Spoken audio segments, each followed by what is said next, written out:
Assalamualaikum Dusana. Apa kabar Dusana Kasadonya?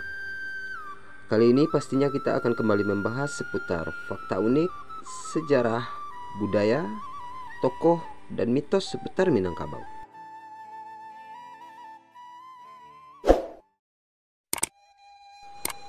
Orang Minangkabau merupakan masyarakat yang unik.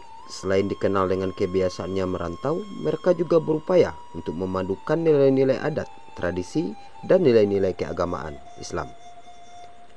Masyarakat Minang merupakan komunitas masyarakat matrilineal terbesar di dunia. Juga dibesarkan dalam suasana masyarakat egalitarian dan sangat menghargai kebebasan individual mereka. Dengan kondisi masyarakat egalitarian yang sangat menghargai kebebasan individu tersebut, maka tidak jarang muncul perdebatan intelektual di antara orang Minang mengenai berbagai masalah dalam kehidupan mereka. Perdebatan intelektual yang dimaksud merupakan upaya perumusan dan penyampaian pemikiran kritis tentang berbagai hal dan aspek kehidupan daerah dan bangsa.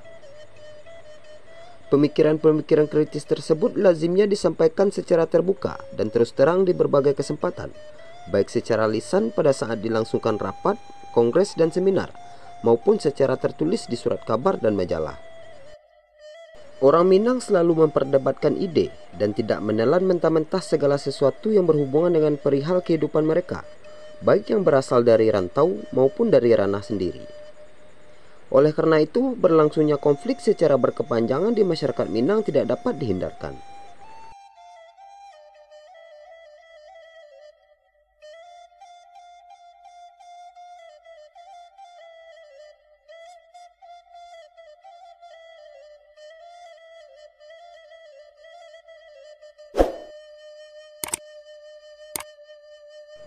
Konflik dalam budaya Minangkabau adalah sebuah keharusan, karena kalau tidak ada konflik, mereka tidak menghasilkan pemikiran cerdas dalam menghadapi kehidupan mereka. Menurut Taufik Abdullah tahun 1966, bagi orang Minangkabau, konsep konflik ini tidak hanya dialami oleh anggota masyarakat, tapi juga dijadikan peraturan dalam sistem sosialnya. Bahkan konflik dipandang sebagai suatu hal yang penting untuk mencapai persatuan dalam masyarakat. Sesuai dengan substansi perdebatan dan latar belakang konfliknya, pada dasarnya ada dua tema besar yang secara berlanjut terdapat dalam masyarakat Minangkabau, yaitu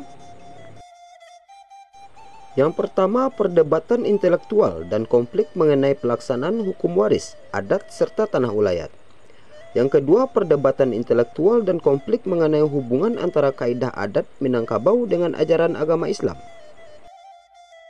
Walaupun masyarakat Minangkabau terdiri atas kelompok-kelompok kecil yang mandiri dan otonom, namun keluar secara totalitas merasa sebagai satu suku bangsa.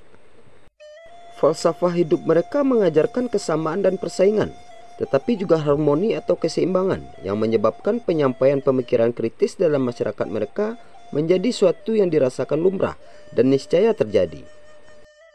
Persaingan, permusuhan, dan bahkan kadangkala juga peperangan terjadi tidak saja antar suku dalam suatu kesatuan teritorial negari, melainkan juga antar negari-negari yang berdekatan.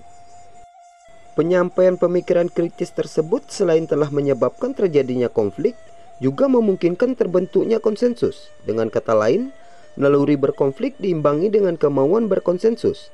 Dalam perspektif sejarah, ada beberapa konflik yang terjadi dalam masyarakat Minangkabau.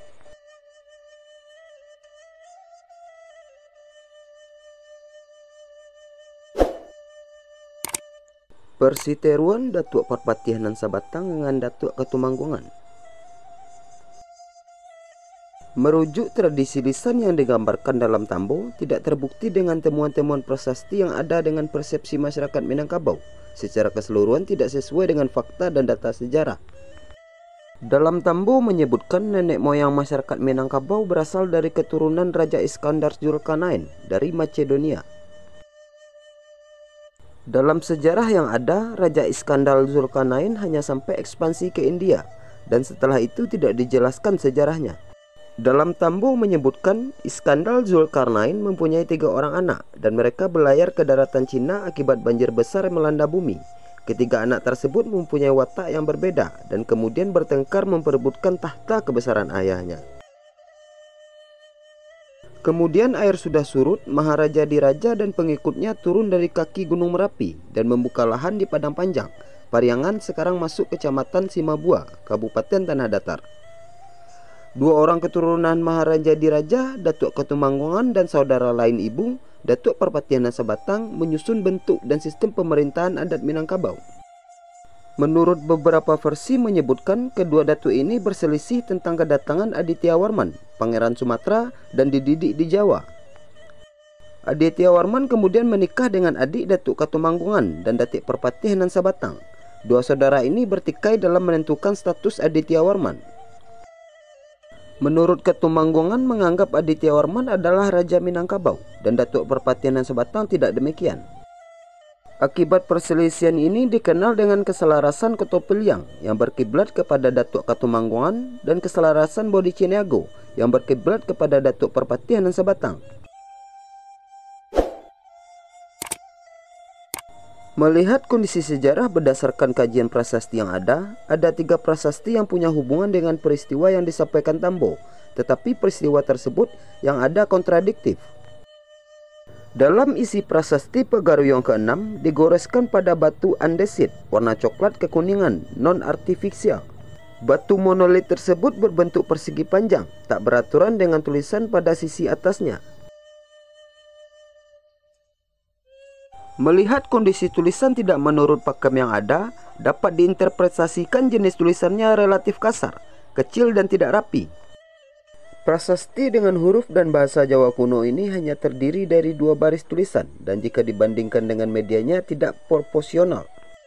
Dalam tulisan tersebut menyebutkan Tumanggung Kudawira sebagai salah seorang pembesar kerajaan. Prasasti ini merupakan stempel atau cap pembuatan bagi Tumanggung Kudawira. Siapa Tumanggung ini belum dapat dijelaskan secara detail karena baru satu bukti tentang keberadaan beliau. Merujuk isi prasasti tersebut bahwa Tumanggung merupakan jabatan pemerintahan yang sering dipergunakan pada masa kerajaan Singasari dan Majapahit. Menurut catatan sejarah, ekspedisi Pamalayu yang dicetus oleh Raja Kartanegara dari Singasari dapat diasumsikan bahwa Kudawira ini merupakan Tumanggung dari kerajaan Singasari yang ikut ekspedisi tersebut. Jika analisa ini benar, maka prasasti Pegaruyong ke-6 ditulis jauh sebelum Aditya Warman menjadi raja. Karena Aditya Warman merupakan anak yang lahir dari ibu Darapeta yang dibawa pasukan Singasari dari Melayu ke Jawa. Fakta yang telah disampaikan sebelumnya menunjukkan bahwa jabatan yang semula bernama Temanggung berubah menjadi Katumanggung menurut dialek Minangkabau. Seorang tokoh yang sangat populer dan dianggap sebagai tokoh adat Minangkabau juga menggunakan nama jabatan Datuk Katumanggungan. Apakah nama ini sama dengan tokoh Katumanggungan Kudawira? Yang ini perlu pembuktian lebih lanjut. Prasasti kedua yang ada hubungannya dengan nama dan peristiwa asal-usul nenek moyang masyarakat Minangkabau adalah Prasasti Pegaruyong ke-7. Prasasti Pegaruyong ke-7 merupakan tulisan yang digoreskan pada sebuah batu andesit warna abu-abu berbentuk persegi pipih artifisial. Batu media prasasti tersebut sekarang ada dalam keadaan patah sehingga ada beberapa tulisan dan huruf tidak terbaca dengan baik dan hilang. Prasasti ini berukuran tinggi 182 cm, lebar 50 cm dan tebal 10 cm. Prasasti ini tidak diketahui angka tahunnya, hanya di dalamnya menyebutkan Sri Akrarendra Warman sebagai Maharaja Diraja. Pemakaian nama Wangsa Warman di belakangnya menunjukkan bahwa Sri Akrarendra Warman masih ada hubungan darah dengan Aditya Warman. Beberapa ahli sejarah menyebutkan sebagai saudara Aditya Warman, dan karena gelarnya adalah Maharaja Diraja, tentunya ia sudah menjadi raja saat mengeluarkan prasasti tersebut. Menurut analisa ahli, ia diangkat setelah Aditya Warman turun tahta atau meninggal. Dalam prasasti tersebut juga menyebutkan nama Tuhan Perpatih bernama Tudang, Datuk Perpatihanan Sabatang, dan seorang yang disebut dengan Tuhan Gasirirata, kedua pembantu raja yang setia dan patuh. Isi prasasti yang lain adalah sumpah atau kutukan yang ditunjukkan kepada orang yang mengganggu atau tidak mengindahkan maklumat raja di dalam prasasti tersebut.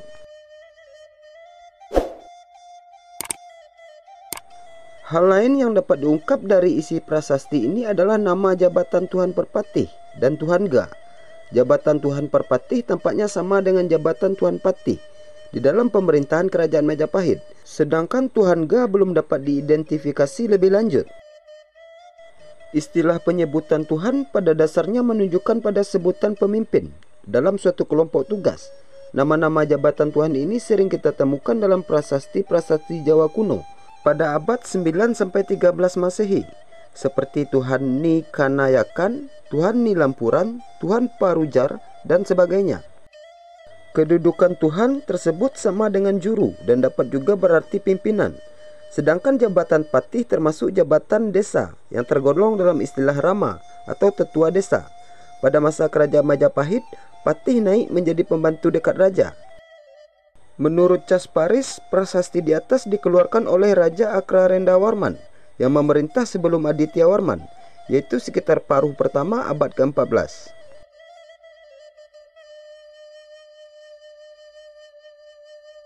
Isi prasasti ini mengenai perjalanan yang dilakukan oleh Prabu. Ia diantarkan oleh pembesar-pembesar seperti Tuhan Arya, Mantra, dan Tuhan Perpatih. Kemudian isi prasasti ini juga menyebutkan Parahyangan, yang menurut analisa sama dengan Nagari Pariangan, letaknya 10 km dari Batu Sangkar. Pariangan juga ditemukan sebuah prasasti dan tulisannya sudah sangat aus. Kata lain yang sangat menarik adalah berampat suku, suatu istilah yang sangat terkenal dalam adat Minangkabau, yang aslinya disebut dengan Nagari Berampat Suku, yaitu suatu wilayah yang berdasarkan adat istiadat lama yang terdiri dari 4 suku, suku Bodi, Caniago, Koto, dan Piliang. Isi prasasti yang fenomenal adalah pemindahan pusat kerajaan dari Jambi ke Pedalaman pada masa Raja Akrarendawarman atau sebelum tahun 1347 Masehi, yaitu tarik prasasti Among Hapasa dan prasasti Kapolo Bukit Gombak.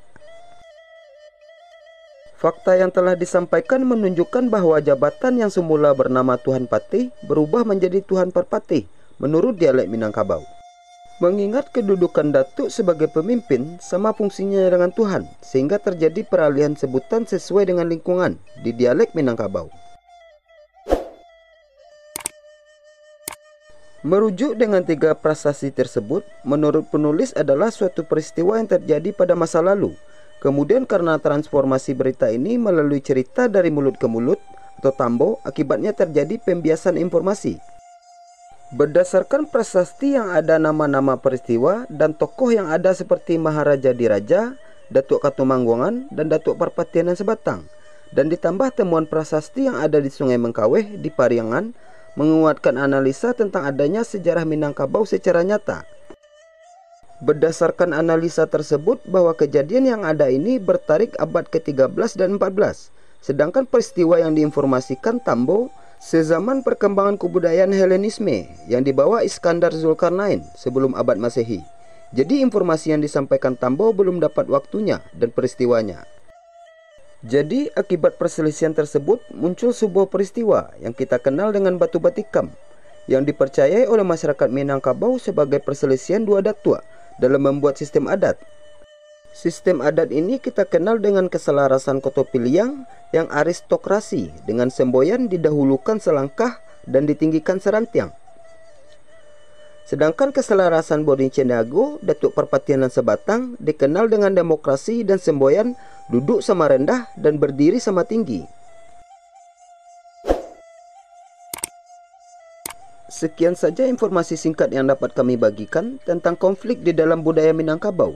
Semoga bermanfaat dan konten ini bisa menjadi perbandingan bagi kita semua untuk belajar sejarah, budaya, dan suku yang kita cintai ini.